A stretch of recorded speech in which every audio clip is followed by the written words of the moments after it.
Hello, everyone, and welcome to the Remesh Consumer Insights Live series, where each month we research a topic and share our findings with you. I am your host, Rob Rocco, and I serve as our head of sales and professional services at Remesh. Remesh is a conversational insights platform. Our human led, AI supported approach enables researchers to gather deeper insights faster without sacrificing quality or scale. Today, I'm joined by my esteemed colleague and research consultant, Bill Cullo, who's going to take you through the research he's recently conducted on loyalty programs. Before that, a note on why and how we did this research. So we've seen our share of loyalty research conducted on the Remesh platform. And with that, we thought we'd personally start to explore the world of loyalty research. We, of course, did the study using the Remesh platform. This page has the specs. Remesh can be deployed live or asynchronously. We call the asynchronous version Flex. And so we used Flex here, plus our on-demand recruit offering to complete the study. 100 completes, which is pretty common for our method, and a good mix of demos. You can see the sample composition off to the right. The most unique and special thing here is that participants respond in their own words, then vote on each other's answers, and our algorithm helps analyze and present back to the researcher an agreement score on every verbatim collected. So you'll see that percent agreement score presented throughout. With that, I am happy to throw it over to you, Bill, to discuss your findings, and I will be here to help with Q&A. Bill. Great. Thanks, Rob. And thank you, everyone, for showing up today. My plan, of course, is to hopefully get through all of this material. I expect I should be able to, but rest assured, if I don't, it will all be made available to you. So just a little orientation. I'm going to take a bit of a step back, orient folks on what it is that they're seeing right here.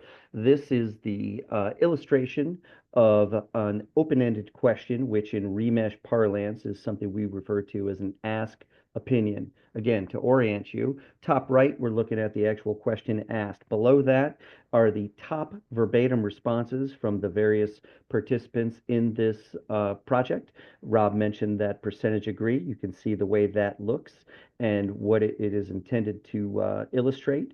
It shows that really what it does is it allows us to look at the consensus of opinion on this question among this audience, and that is available immediately as we move on to the next question.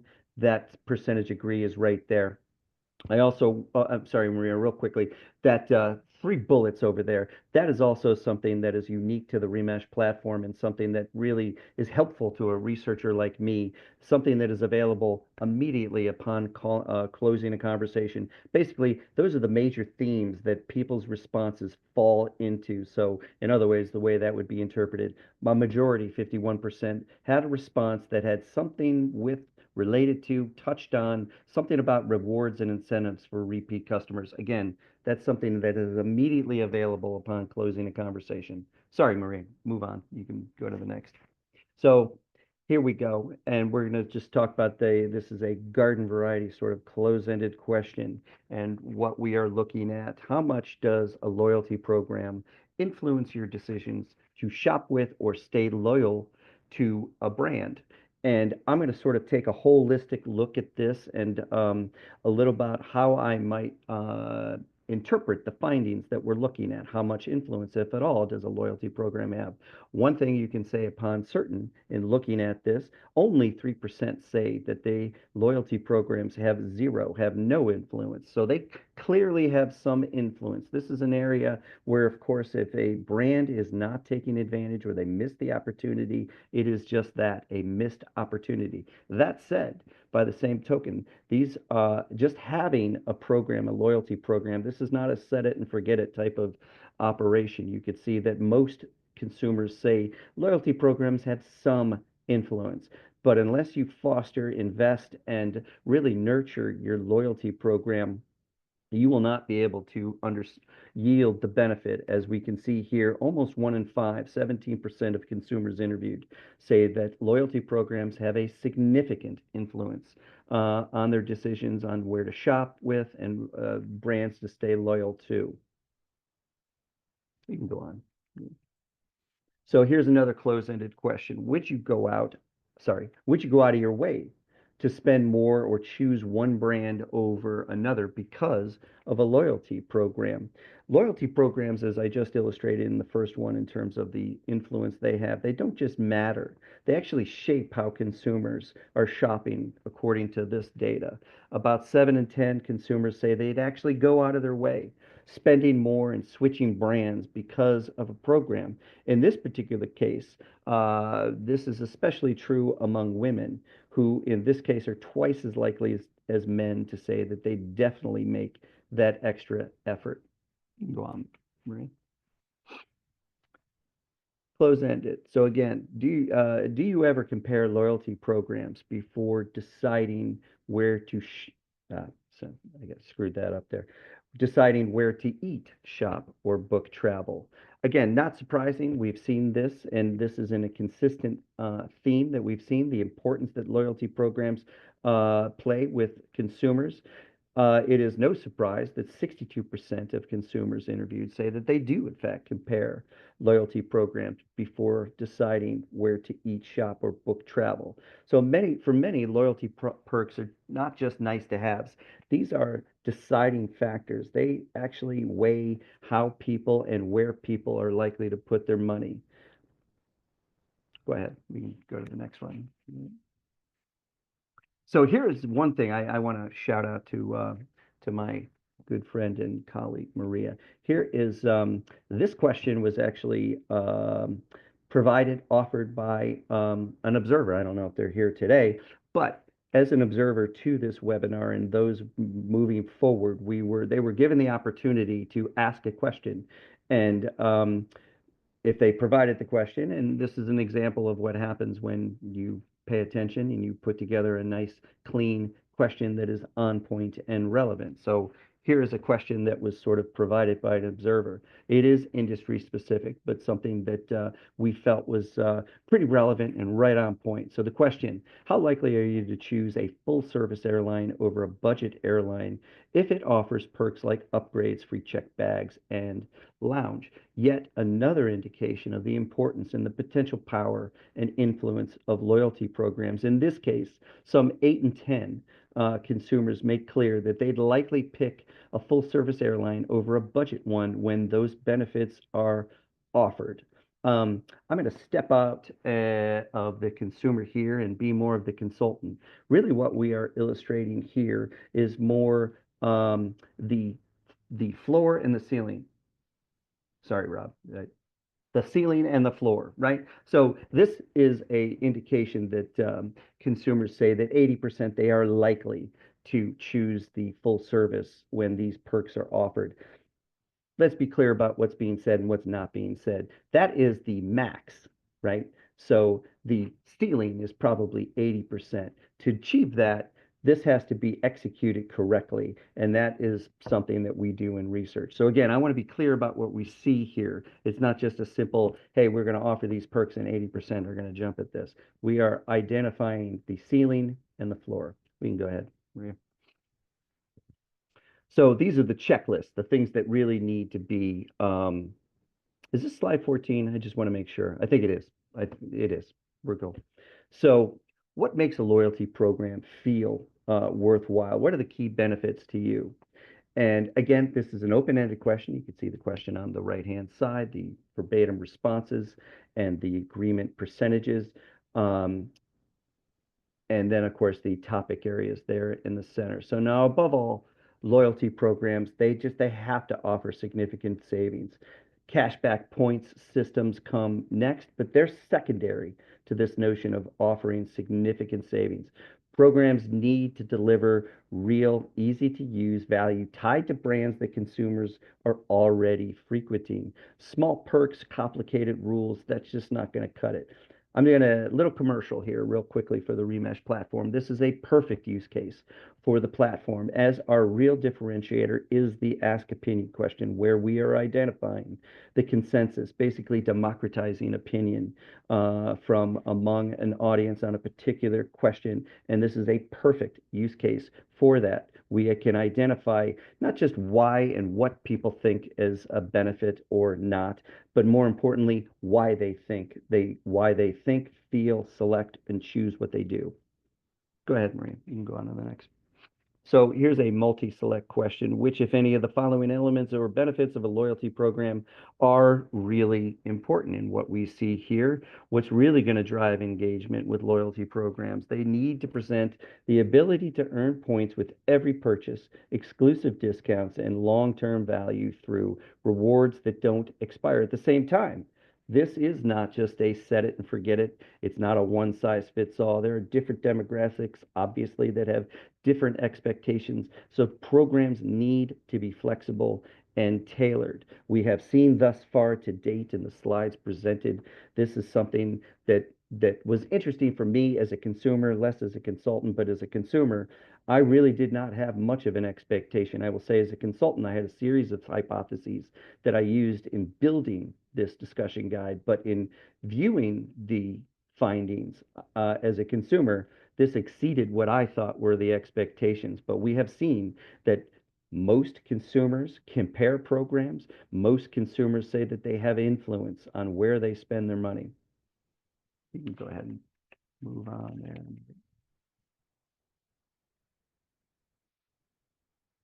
Which, if any of the following, do you view as important to include in loyalty programs moving forward? And so, as to the future of loyalty programs, consumers are really seemingly gravitating toward subscription-based perks.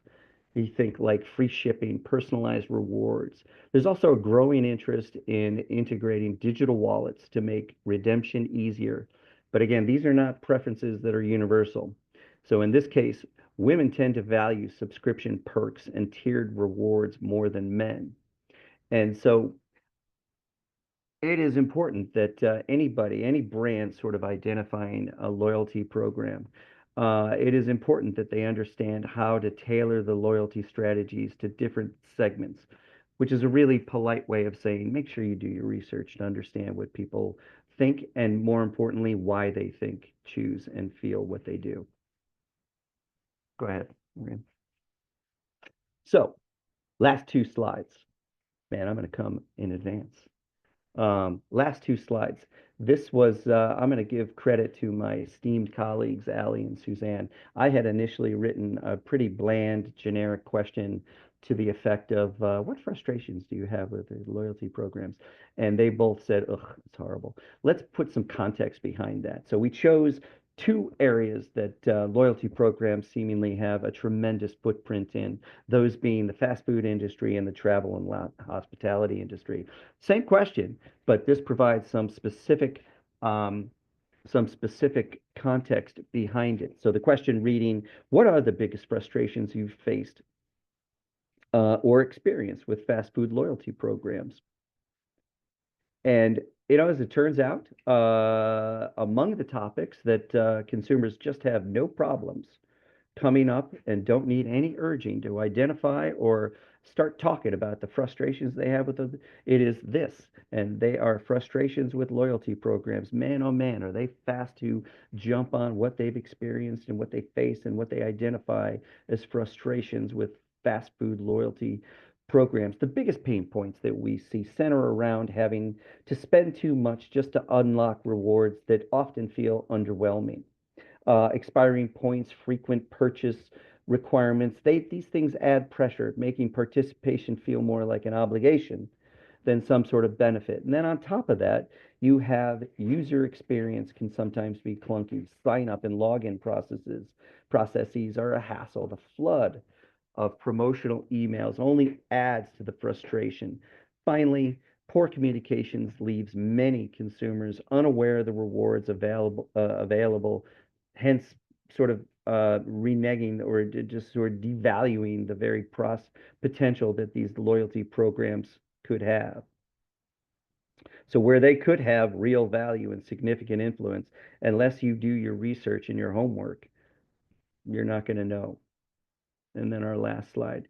Same question, but now we're looking at the travel and hospitality industry.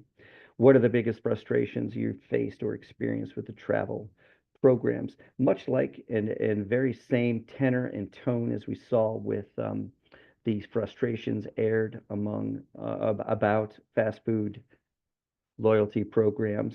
We see that travel loyalty programs, the things that come up, the restrictions, slow rewards, shifting terms that reduce value, blackout dates, tough to redemption rules make rewards really hard to use, while point devaluation and high elite thresholds just leave the casual traveler sort of out on the outside and without sort of options.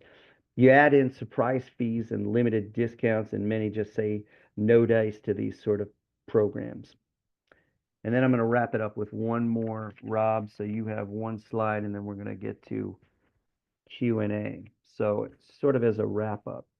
Consumers expect tangible value and an ease of use. And these are just absolutely non-negotiable for the loyalty program to work. The most compelling features, according to consumers interviewed, subscription-based perks, personalized rewards, digital wallet integration. These all add convenience and show a clear return on spending for consumers. It's critical that rewards are earned with every purchase. People really want to feel like they're making progress. Point expirations are a major frustration and quickly erode what could be perceived as value. Tier programs are broadly, potentially appealing, offering things like free shipping and VIP upgrades. That said, again, this is not a universal appeal. This is something that appeals with certain segments more so than others. So there are groups that just prefer equal discounts for everyone, no matter what the tier. Loyalty programs, they can influence purchasing decisions, as we've seen in multiple slides presented here, but only if they are easy to use and to understand. When rewards feel restrictive or confusing, the program starts to feel like a burden or even an obligation. Bottom line, keep your loyalty programs transparent and simple or risk losing engagement entirely. Sorry, that's not the bottom line. Here's the bottom line. Make sure you do your research. Avoid guessing. These are all very doable, knowable things before you go out. And something that, like I said, just as a commercial, the Remesh platform is uniquely um, qualified to explore this notion of figuring out what consumers value and why they value those things. And with that, Rob, I am out. Thank you, Bill. Wow, excellent. A lot of ground covered there pretty swiftly.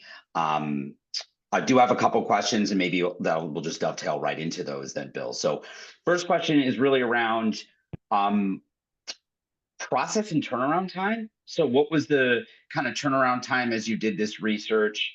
Feel free to Yeah. break that out Uh, into components or however you want to talk about it. so can I assume that the question is how long did it take to field? How long did it take to um, put together, organize I findings? think Is that's that fair. Yeah, okay? That's fair. Cool. And I love those questions because I'll tell you the first one, Rob teed this up as a what we in our parlance would call a flex. That's an asynchronous thick quant survey, right? The other process that we or the other approach that we use is live, and that think about that is something where everyone is together at the same time. This was a flex, an asynchronous, and it also enabled or used what we refer to as the on-demand recruit. So in other words, if I were a client, this is terribly exciting and I love this idea. Let's say for those of you answering to a C-suite and they have a particular question about something, and let's say they had a series of potential benefits they wanted to apply to a program. And I'll get to your question, Rob. I'm not gonna. This is my way of getting there. But let's say sure. that that was put on your desk. I need to understand the appeal to these various benefits, and so you could literally. This literally took me. This could take. I'm gonna say. It took me maybe 2 hours to write that guide, and I probably took a break or two. So that could have been quicker because I knew exactly what I wanted to put together. But then to field this. So in other words, generate 100 a sample of n equals 100. And that's just not 100, the first 100 people that got there. This is as you can see in the balance, the demographic study, this is largely a balanced US sample of adult consumers in the United States. Took 4 hours.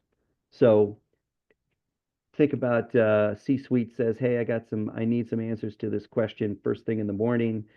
And by lunchtime, you're providing perspective from a balanced sample of US consumers around this country on the very questions. So 4 hours to do that. The analysis, a little tougher to read, but this is all predicated on speed to insight. I talked about some of those insights. The percentage agree that really sort of identifies the consensus and democratizing of opinion. Well, that's available immediately, right? We've moved on to the next question. You go back and you can see which of these, where is the heat and energy on a particular question based on the percent agree. The other things like the thematic and going through all the various verbatims and the close-ended questions, it is all on the platform, very user-friendly. Like I said, I'm pretty good at this, so it probably I know where everything is, and so I would say, but it's hours, right, to get a good sense and have an organizational view of the data is probably hours. And so top to bottom, beginning to end, this is something that can be done literally, in just hours. Thanks, Bill. The other question was around, it was kind of a two-parter. One was around sample sourcing. How did you source for this particular opportunity? And then what if I have a loyalty program and I have my own audience that I want to bring to your platform? So I'm happy to touch on that one. The first part of that is our on-demand recruit is powered by Prolific. Prolific is a participant source that we have been working with for many years. The asset is proven consistently to be not just a quality asset, but it's a community of folks here are really engaged, and they're able to provide thoughtful responses to your open-end questions. So that's Prolific was utilized within our platform to recruit this.